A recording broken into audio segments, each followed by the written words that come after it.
Ladies and gentlemen, let's get real for a second. You know that little voice in your head?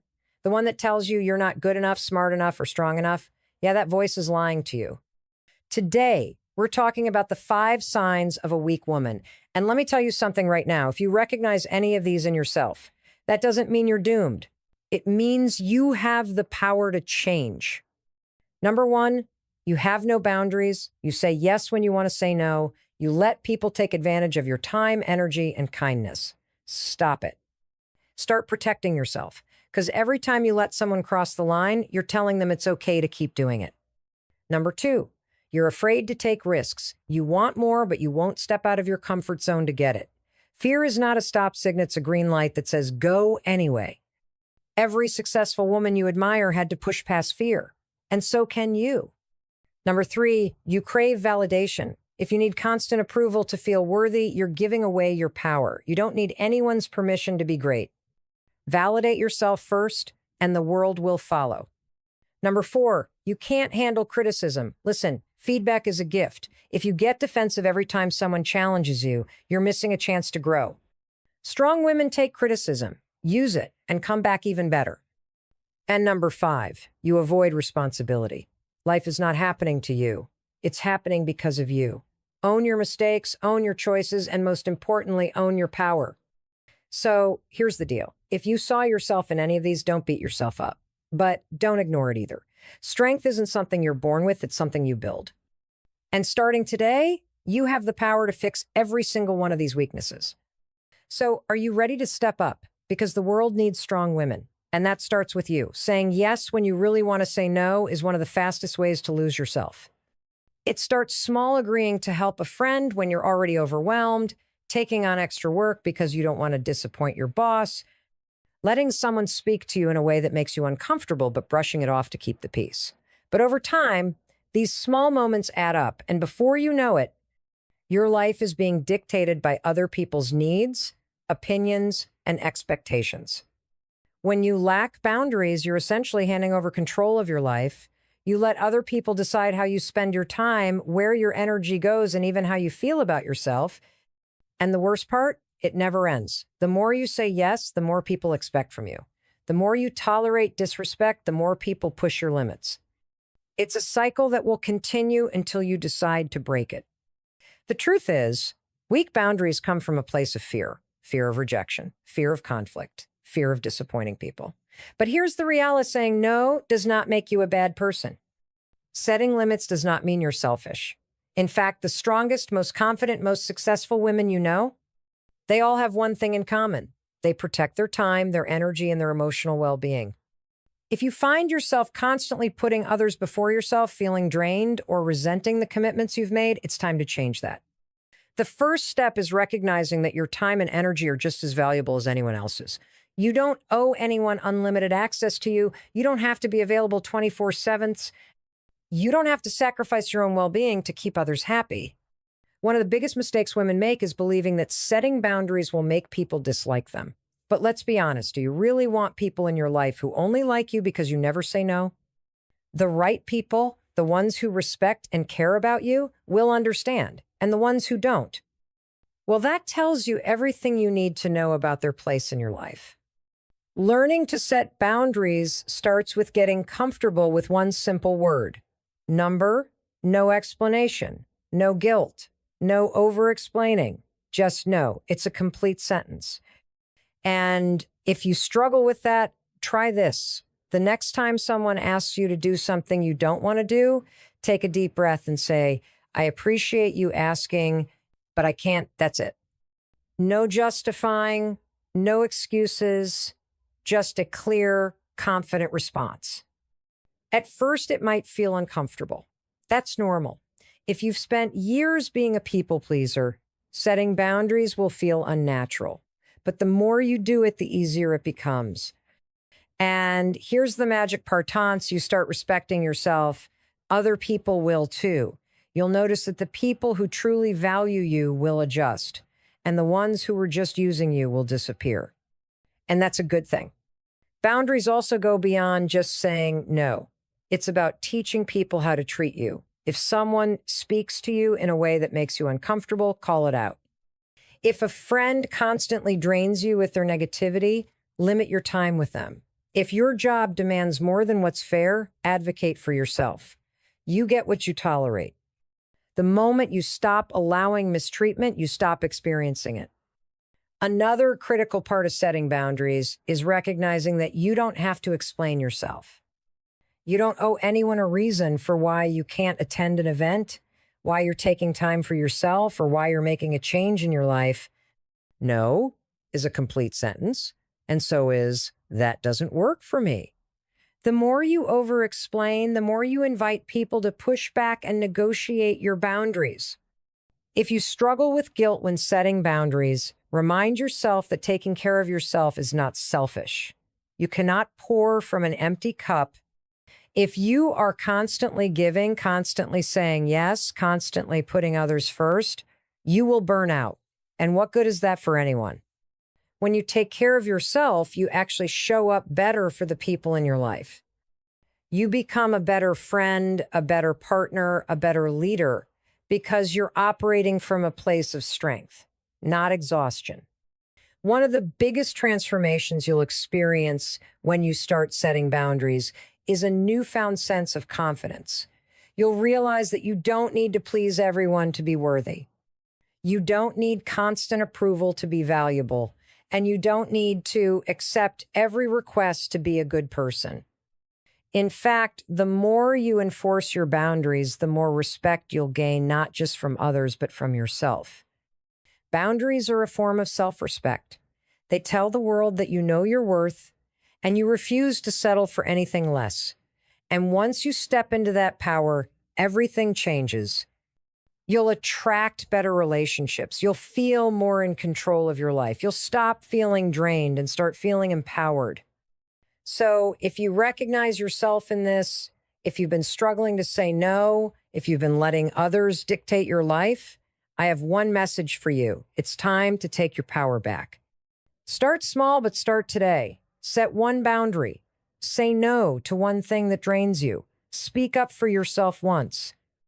Because every time you do, you are building the strong, confident woman you were meant to be. Staying in your comfort zone feels safe, it's familiar, it's predictable. But here's the harsh truth. It's also the place where dreams go to die. Every time you let fear dictate your decisions, you are choosing a smaller life. You are choosing stagnation over growth.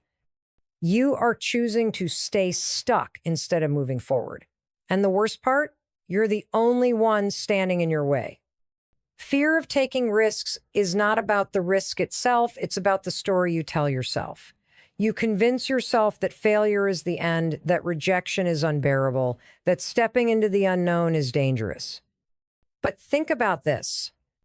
What happens when you avoid risks? You settle, you stay in the same job, even though you're unhappy, you stay in the same routine, even though it's unfulfilling.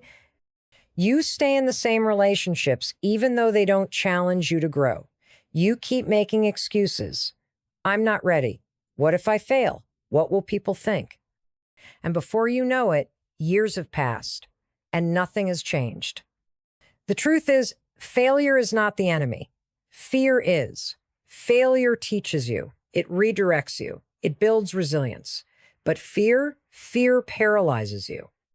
It tricks you into believing that you're protecting yourself when in reality, you're just holding yourself back. Think about the most pivotal moments in your life, the ones that changed you, the ones that brought you opportunities, success, and personal growth. I guarantee you those moments involve some kind of risk. You had to step into the unknown, you had to do something that scared you, and you survived. More than that, you became better because of it. So, how do you start taking risks when fear is screaming at you to stay put? First, recognize that fear is just a feeling. It is not reality. Your brain is wired to protect you from danger, but most of the things you fear aren't actually life-threatening. Your brain treats stepping out of your comfort zone like a threat, but the reality is the only real danger is staying stuck. The second step is to stop overthinking. You will never feel 100% ready. You will never have the perfect plan. You will never eliminate all risk. So stop waiting. If you keep waiting until you feel confident, you will wait forever. Confidence is built through action. The only way to become confident in something is to do it over and over again. Start small. Take one step. Make one decision that pushes you outside your comfort zone. Speak up in a meeting. Apply for the job you don't feel qualified for. Start the business. Say yes to the opportunity. Whatever it is, just take action. And when fear creeps in, remind yourself, fear is proof that you are growing. It means you're moving in the right direction. The final step, keep going. When you fail, you will get back up. Learn from it. Adjust. Keep moving forward, because the only true failure is giving up. Everything else is just part of the process. Now let's talk about validation. If you constantly seek validation from others, you are giving them control over your self-worth. You are allowing their opinions, their approval, their acceptance to dictate how you see yourself. And that is a dangerous game to play, because here's the truth. No matter what you do, not everyone will approve. Not everyone will like you. Not everyone will agree with your choices. And that's okay. When you rely on external validation, you set yourself up for disappointment. You post something on social media and check every 5 minutes to see who liked it. You hesitate to make a decision because you need 10 different people to tell you it's the right one. You change your personality, your style, your goals just to fit in. And in doing so, you lose sight of who you really are. Strong women do not seek validation. They trust themselves. They make decisions based on what they want, not what will impress others. They understand that confidence comes from within, not from the opinions of strangers. So how do you break free from the need for validation? First, start questioning why you seek it in the first place. What are you afraid of? Rejection? Judgment? Failure? Dig deep and figure out where that need for approval comes from, because once you understand it, you can start to change it. Second, practice making decisions without asking for input. If you always rely on others to tell you what to do, you will never develop trust in yourself. Start small, choose your outfit without texting a friend for their opinion. Make a career decision based on what you want, not what will impress your family. The more you practice, the easier it becomes. Relying on validation from others is one of the fastest ways to lose yourself. When your self-worth is tied to approval, you are constantly chasing something you can never fully control. You become a prisoner to opinions, likes, compliments, and external praise, always needing reassurance that you are enough. But here's the hard truth: if you don't believe in yourself first, no amount of validation from others will ever feel like enough. When you crave validation, you live your life on someone else's terms. You make choices based on what will make other people happy rather than what truly fulfills you. You hesitate to speak up because you fear judgment. You second-guess your decisions because you need someone to tell you you're making the right choice. And worst of all, you constantly compare yourself to others, measuring your worth based on how you stack up. Social media has only made this worse. You post a picture, and if it doesn't get enough likes, you start questioning yourself. You see someone else's seemingly perfect life and suddenly feel like you're falling behind. You start shaping your actions, your goals, and even your personality around what will get the most approval. But here's the problem: seeking validation is a never-ending cycle. The more you chase it, the emptier you feel, because no amount of external approval will ever fill the void that only you can fill. The reality is, confidence doesn't come from being liked. It doesn't come from applause, praise, or 100 positive comments. Confidence comes from knowing who you are and owning it without needing permission from anyone else. It's about looking in the mirror and saying, I am enough as I am, asterisk whether the world agrees or not. Breaking free from the need for validation starts with shifting your focus inward. Instead of looking to others for approval, start asking yourself, do I like who I am? Do I believe in what I'm doing? Am I proud of the choices I'm making? Asterisk, because at the end of the day, your opinion of yourself is the only one that truly matters. One of the most powerful things you can do is practice making decisions without seeking input. If you're always waiting for someone else to tell you it's okay to take a risk, to change your career, to start that project, to stand up for yourself, you will never build true confidence. Start with small decisions: what you wear, what you eat, how you spend your time, without asking for opinions. The more you practice trusting yourself, the stronger that trust becomes. Another key step: detach from external feedback. This doesn't mean you ignore advice or constructive criticism. It means you stop letting other people's opinions dictate your self-worth. If someone compliments you, great. If they criticize you, fine. But neither should define how you see yourself. Because if your confidence is built on approval, it will crumble the moment that approval is taken away. Stop over-explaining yourself. If you feel the need to justify every decision, every action, every choice, you are giving away your power. You do not need to convince anyone of your worth. You do not need to explain why you are going after your goals. You do not need to apologize for setting boundaries. Strong women do not beg for approval. They move forward with or without it. And let's talk about comparison. If you are constantly measuring yourself against others, you will always feel like you're falling short. There will always be someone more successful, more attractive, more accomplished, more put together, but their journey is not your journey. Their timeline is not your timeline. Every second you spend comparing yourself to someone else is a second you could have spent building your own life. Instead of looking at what others are doing, focus on what you are doing. The moment you stop seeking validation is the moment you take your power back. Making excuses is one of the biggest things holding you back from the life you truly want. It's easy to justify inaction. It's easy to tell yourself that you don't have the time, that you're not ready, that you'll start tomorrow. But deep down, you know the truth. Those are just excuses keeping you stuck. Every excuse you make is a way to avoid taking responsibility for your own growth. Think about how many times you've said, "I don't have time," but the truth is, you make time for what's important to you. If something truly mattered, you would find a way. You'd wake up earlier, cut out distractions, and prioritize what needs to be done. The problem isn't time, it's how you're choosing to use it. And every time you use time as an excuse, you're really saying, it's not a priority. So be honest with yourself. Is it really a lack of time, or is it a lack of commitment? Then there's the classic excuse: I'm not ready. Let's get one thing straight. No one ever feels 100% ready. Not the people who start businesses, not the people who take big risks, not the people who chase their dreams. The difference between successful people and those who stay stuck isn't that they were ready, it's that they took action anyway. You're never going to have all the answers. You're never going to feel fully prepared. But waiting until you feel ready means waiting forever. Excuses are comforting because they take the pressure off. If you tell yourself the reason you're not where you want to be is because of your circumstances, you don't have to do anything about it.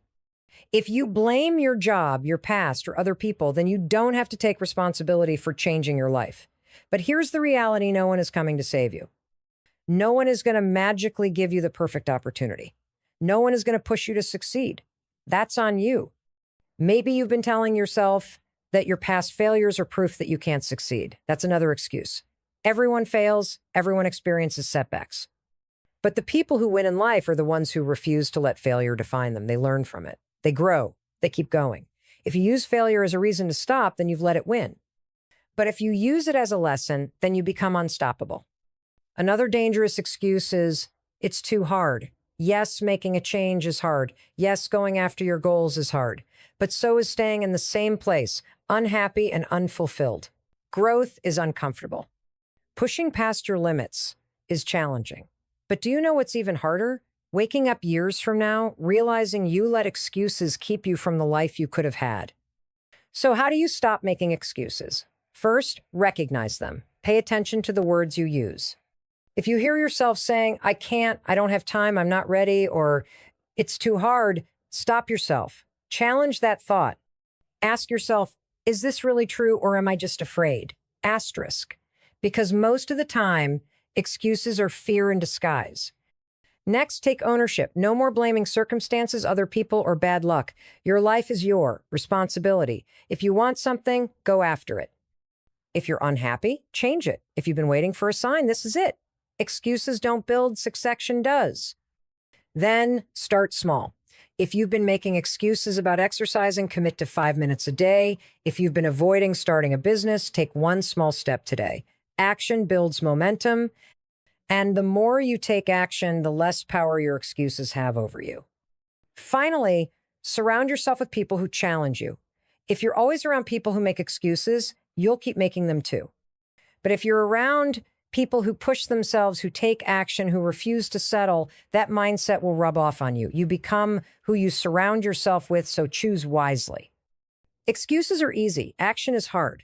But the moment you stop making excuses and start taking responsibility, lack of self-discipline is one of the biggest reasons people never reach their full potential. It's not talent. It's not intelligence. It's not luck. It's discipline, the ability to do what needs to be done, even when you don't feel like it. Every successful person you admire has mastered this skill. They don't wait to feel motivated. They don't rely on inspiration. They commit to their goals and follow through no matter what. Without self-discipline, you make excuses. You procrastinate. You let distractions take over. You set goals but never follow through. You start things and never finish them. You tell yourself, I'll do it tomorrow, but tomorrow turns into next week, next month, next year. And before you know it, you're in the exact same place wondering why nothing has changed. The truth is, self-discipline is the bridge between where you are and where you want to be. It's what separates the people who dream from the people who achieve. It's what allows you to stay consistent, push through discomfort, and keep going even when it's hard. Without it, your potential goes to waste. Think about all the times you've set a goal and didn't follow through. You wanted to get in shape, but you skipped workouts. You wanted to start a business, but you never took action. You wanted to improve your life, but you kept making excuses. Why? Because motivation fades. When you're excited about something, it's easy to take action. But when that excitement wears off, most people quit. Self-discipline is what keeps you going long after the excitement is gone. It's not about being perfect. It's not about having superhuman willpower. It's about creating habits and routines that set you up for success. It's about making a commitment to yourself and keeping it no matter what. Because if you can't trust yourself to follow through, how can you expect to achieve anything great? So how do you build self-discipline? First, stop relying on motivation. Motivation is unreliable. Some days you'll have it and some days you won't. If you only take action when you feel like it, you'll never get anywhere. Discipline is doing what needs to be done, whether you feel like it or not. Second, remove distractions. If your environment is full of temptations pulling you away from your goals, discipline becomes 10 times harder. Set yourself up for success.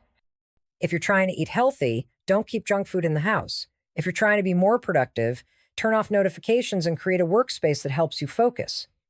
Make it easier to do the right thing and harder to make excuses. Next, create a routine and stick to it. Your brain loves consistency. The more you repeat a behavior, the easier it becomes. If you make discipline a daily habit, it stops feeling like a struggle and starts feeling automatic. Set a schedule, follow it, and don't negotiate with yourself. Then, practice doing hard things. If you always choose the easy path, you will always stay the same. Discipline is built by pushing yourself outside of your comfort zone, by waking up early when you want to sleep in, by going to the gym when you don't feel like it, by working on your goals when you'd rather relax. Every time you push through discomfort, you strengthen your discipline.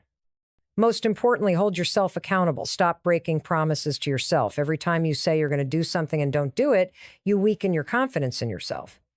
You train your brain to believe that your words don't matter. But when you follow through, when you show up, even when it's hard, you build self-respect. You start to trust yourself. And that trust is what creates unstoppable discipline. The truth is, discipline is not something you're born with. It's something you develop. It's a skill, and like any skill, it takes practice. But the more you practice, the stronger it gets. And once you have it, nothing can stop you.